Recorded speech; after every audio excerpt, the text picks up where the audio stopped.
Hinton, Oklahoma is the place where this next question has come from, and it reads, I was reading a book by a well-known pastor, and he said that when we get to heaven, we'll be building homes, planting vineyards, and eating the fruit.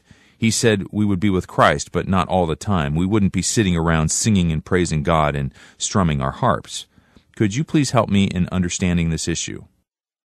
Well, I do not mean to disillusion you or anyone else. To begin with, the promise in the Old Testament is for vineyards down here on this earth. And that will be for the people of the Old Testament saints when they're raised from the dead. They're going to live on this earth. I think they're going to till the ground. I think that the curse will be removed and this earth is going to become a heaven down here. And it'll be a very wonderful place for eternity. But nowhere is the church promised that these are the things going to happen to us, that we are caught up to be with the Lord in the New Jerusalem. Now, there may be some planting going on up there. I don't know, but we're not told that. And I don't think we are going to spend all of our time strumming harps. The fact of the matter is I don't think we're going to have harps. That's given to us there to let us know that we'll be praising God. And I believe that those of us today, and many are like I am, can't sing at all or carry a tune. I'm going to be a good bass singer, I think, up there. And there'll be times when we're going to be singing. But I think that we're going to have work to do other than planting and reaping.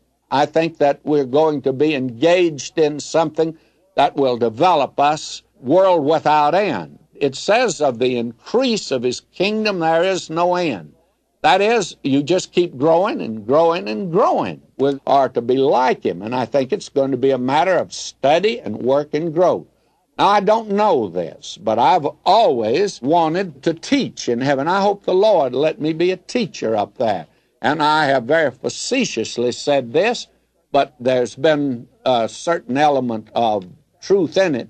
And I used to tell the members of my church that I've already asked the Lord to let me teach in heaven the saints that would not come out in the middle of the week to study the Word of God. Let me have them for the first 1,000,000 years up there to try to bring them up and give them about the type of teaching that I'd give, which would be first grade or kindergarten teaching.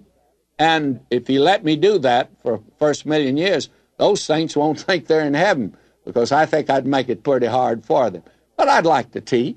I don't know that I'll do that. If I don't do that, he'll have something maybe better for me to do. But we're going to be busily engaged. But you have to indulge in speculation when you begin to nail down this idea that we'll be teaching. I don't know that.